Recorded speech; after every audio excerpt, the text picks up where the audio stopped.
Today, we're watching a video by Kate Pryor, and it's called The Truth Behind Earthing.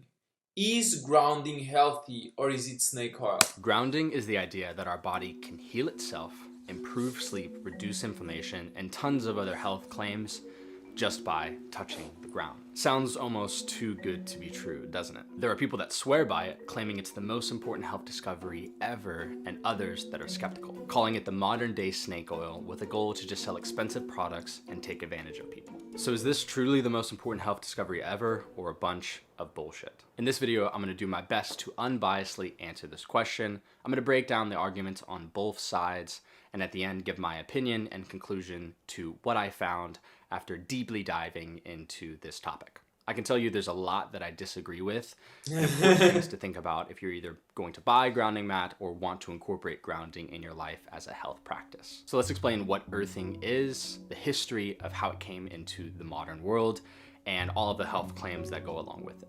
The simple way to explain earthing or grounding is that the earth maintains a negative charge, and your body, when not touching the earth, maintains a positive charge. The argument is that humans throughout history were barefoot, sleeping on the ground, touching the earth, and modern day humans are doing the exact opposite. They're indoors, sleeping on lifted beds, wearing shoes, and rarely ever grounded and therefore holding on to that positive charge. There's a book that dives into the concept of grounding in grave detail, and it's called Earthing. And in the book, they state that the rise in chronic health issues over the last 60 years also come at a time where more and more individuals are spending time indoors, wearing shoes, and rarely grounded and connected to the earth. And this But as I'm imagining Katie will clarify, there are plenty extremely healthy people that spend most of their lives indoors. So it's just a correlation, not a causation. And by the way, there are people who actually ground their bed sheets. solution that might fix some of these problems is to touch the earth, connect to the earth, and become grounded. And to me, when I heard this, I was a bit skeptical because I think there's a lot going on that's causing our chronic health issues in the modern world, and a lot of things have changed, not just being inside more. So is this true that a lot of our health problems could be fixed by just doing something as simple as touching the ground? I cannot see how, but wouldn't you just touching a wall or a rock or something with your hand, with your skin, ground you? Does it have to be with your feet? The history of grounding could go as far back to the long Chinese history and their views of heavenly and earthly qi, but I want to focus on the modern world and how the trend of earthing came to be. In the 1800s, Adolf Just, considered one of the founders of naturopathy, wrote a book called Return to Nature with a huge emphasis on walking barefoot and sleeping on the ground. He says feet are in a certain sense for man what the roots are for plants. Man draws vital energy and strength out of the earth through his feet. Fast forward to the late 1990s, Clint Ober comes into the picture. Clint worked in cable and broadcast television and realized that the Earth connection stabilizes not only cable TV, but all electrical equipment. And because the human body is incredibly electrical, he thought grounding might be beneficial for humans as well. This led Clint to conduct some experiments on himself and a group of friends using a sleeping mat in their bed that was grounded, and Clint, along with his friends, noticed tons of improvement with sleep. This led Clint to conduct a study in 2000 on 60 participants using grounded mats and testing for placebo. And while this study was not very well conducted by any scientific means, the grounded subjects in this study showed tons of improvements across the board for sleep metrics. And since then, there have been over 30 studies done on grounding and the benefits it can have for our health in various different ways. And a lot of these studies show promising results that earthing is real and can really benefit our health in many different regards. But I mean, from the explanation, we are indeed electrical beings, just like the ones we see on Westworld. We are basically Westworld robots. Yeah, it makes sense that it would improve as much as breathing purer air would improve, as much as eating cleaner, healthier animals instead of farmed ones. But how much of an edge would it give you? That's my curiosity here. This is where the skepticism comes into play. The argument people make is that the science conducted in these studies is junk science. If you look at most of these studies, they are either conducted and funded by people that sell earthing mats, they are coming to conclusions and potentially cherry picking the data. And what's really going on, the motivation behind everything, is to sell expensive products and make money. And the study... I mean, some people like Elon Musk, Cristiano Ronaldo, Andrew Tate, they do this, which is called the mudra, like this when people meditate. There are certain hand positions that supposedly direct your bodily energy into a certain state. They very often, the ones I was talking about, use this one, where you touch this one with this one, and then you have these ones crossed, and they say it helps them somehow. I mean, I'm not the one, if they use it and they are very powerful, I'm not to doubt that it has an impact, but I can only imagine it helps once you have all the bases fixed. Elon Musk doesn't have a lot of health because he wasn't very cautious with his diet. Andrew Tate did a very carnivorous diet, although possibly with some failures, just like most people who do it. And Cristiano, as an athlete, he had to do a very healthy diet, although the exercise and possibly high carbohydrate consumption didn't help his cause. That are published on this are to convince people that it works, so that way when they do use a grounding mat or practice grounding in their life, they experience a placebo. But I mean, all of these three have to be pretty healthy for them to be as productive as they are. You can't be productive unless you're healthy. Because even though you might be using caffeine to basically get you started, you wouldn't be able to still be productive if you didn't have a baseline, a high baseline for health.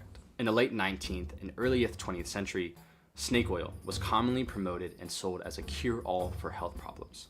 Snake oil was typically made by boiling rattlesnakes and skimming off the oil that rose to the surface. And many snake oil salesmen opted to use cheaper and easier to obtain oils instead of real snake oil.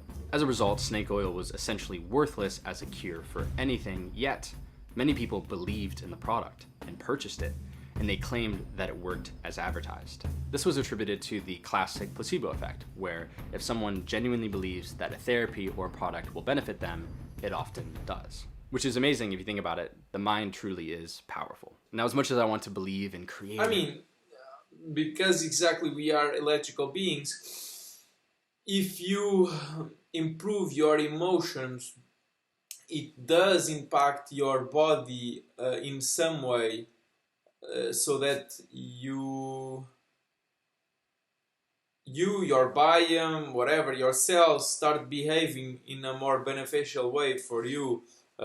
You start craving more healthy foods, etc., etc. Feelings, I mean, when people don't feel very well, they typically tend to eat more highly processed foods, which kind of proves my point. Natural and free ways to improve my health. I also know that there are bad actors in this world, and people are motivated by greed and money. Exactly. And sometimes that can affect how people show up and how people sell things in this world. And some of the points that the anti-grounding community was making... I mean, I don't think there is such a thing as an anti-grounding community. Maybe a community which doesn't view or hasn't viewed yet the benefits or significant benefits for it. But I don't think there's a community out there saying, don't ground, you cannot ground, it's not good for you. Had merit and a lot of validity to what they were saying. And it did make me start to question what was really going on here. So let's dive into my opinion, my personal experiences with grounding, and my overall conclusion on whether or not this is true, and some things that I agree or disagree with when it comes to grounding. I agree with some of the skepticism in the sense that these are not the best studies I've ever seen. They have a lot of flaws, and they could definitely be motivated by people making money. But when I look at all of the data, scientifically, anecdotally, and my own personal experience, which we'll talk about, I think it points to grounding being real more than it does it being fake. I had a very hard time finding any science that was contrary to grounding, showing that it was fake and not real. Often evidence is found in more than anywhere in actual anecdotal evidence. There's no better place for you to find truth than with testimonies. Really what I saw was just people's opinions pointing out some valid facts about the movement that I do agree with, but to Of course, you have to filter out and to make sure people are not compounding their observation with other things that they are doing at the same time. Confounding. credit the entire movement and disregard some well-done studies and also anecdotal or personal experiences, I think is a foolish way to look at this. The fact is that grounding works for a lot of people, and we do have legitimate studies that are done on this that show beneficial results for grounding in many different areas. Now, after doing tons of why would it not help you at least in some way?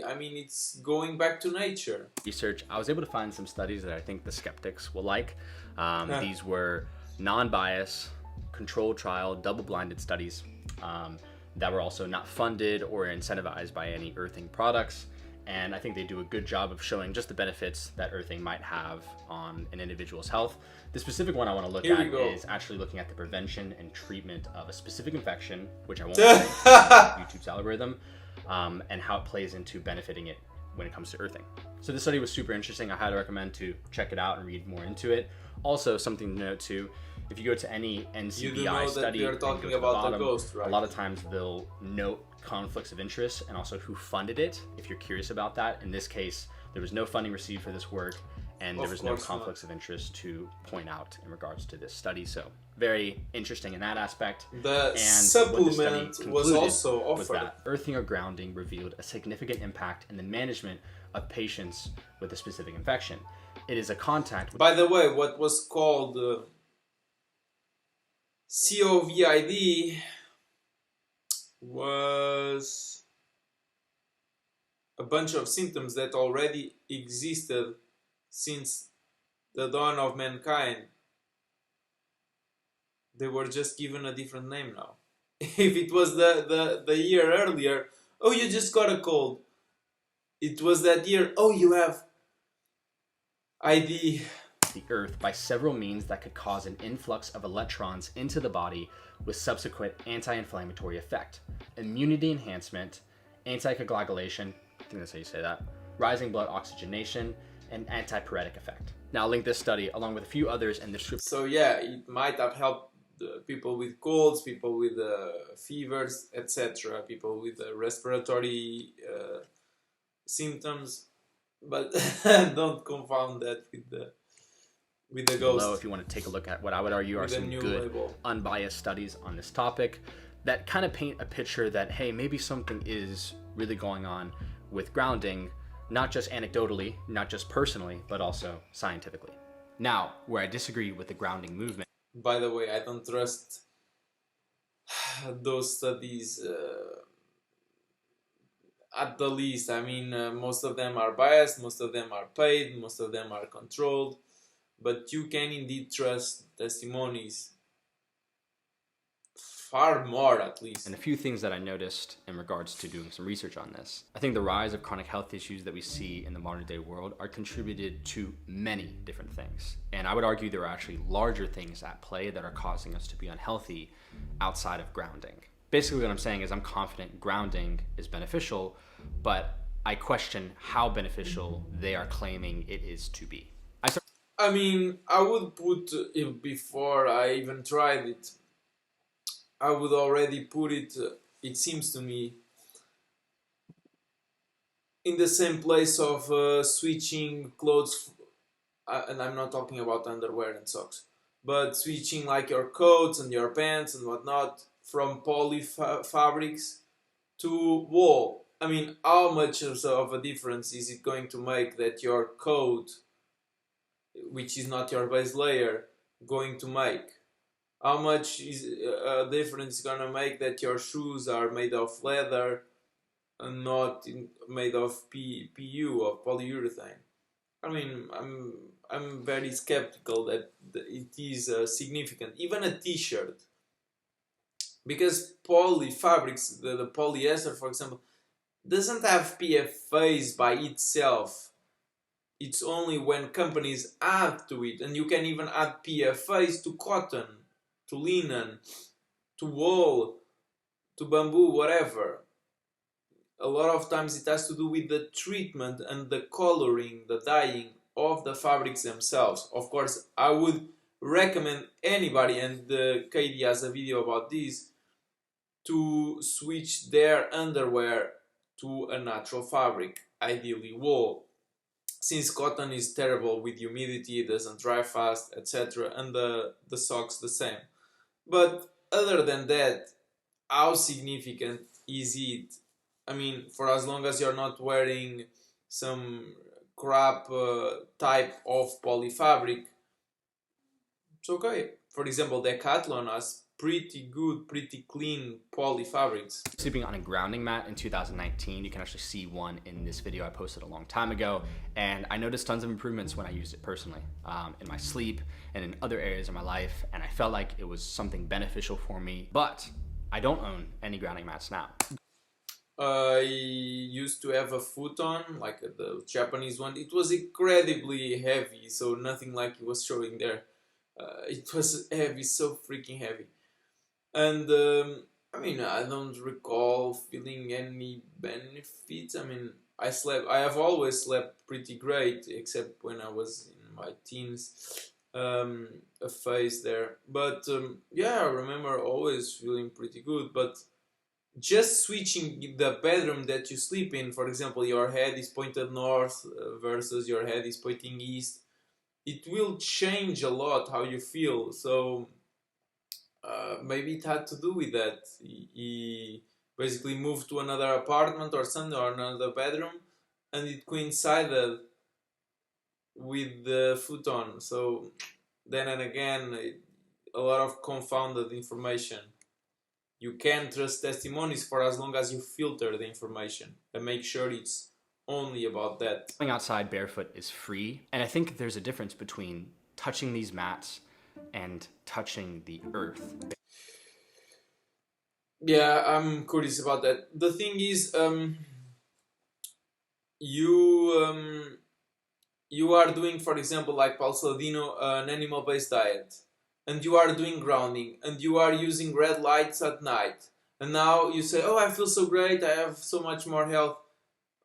Was it the wool T-shirt, the red lights at night, the using whatever product that you use to clean the dishes instead of whatever other, uh, or was it from the diet, which is actually the thing that is most absorbable from what we consume?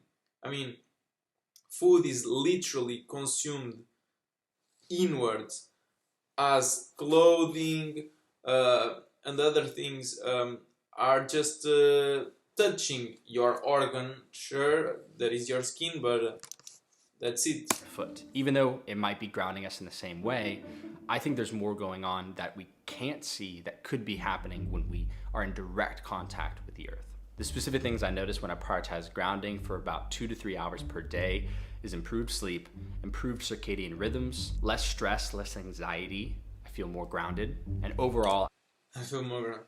But does it have to do with the fact that you spend more time outside and you take more time to relax, to sort of contemplate? Or does it have to do with actual touching your feet on the ground? You see, I would think the first one. I think it's probably the fact that you are not so much in your computer inside the house and have a more animal-like, a pet-like outdoor day. have more creativity to make things like this. And the last point I want to make too is that there is greater motivation for free, natural ways to improve your health to be wrong than it is to be right. I'm not saying that's totally at play here, but if it's true that grounding is a beneficial thing for your health and it's completely free, there's incentives for the medical system to discourage you from doing that. But with all this information, it comes back to trusting yourself. If your intuition, after watching this video, says, hey, something about grounding sounds right, and I'm gonna try it, and it works for me, and I love it, and I feel good doing it, then listen to that. And if the same... Exactly. I mean, trust your instinct. If your instinct tells you that you feel like you want to try this, you try it. Do you feel better? Do you not feel better? But then again, we are doing so many things at the same time. And if you do take some days to ground, it's probably the days that are more sunshine and it's more warm outside. I mean, I have no way to prove or deny grounding, but my take would be, my guess would be that it is beneficial, but like 5 to 10%. Thanks for watching.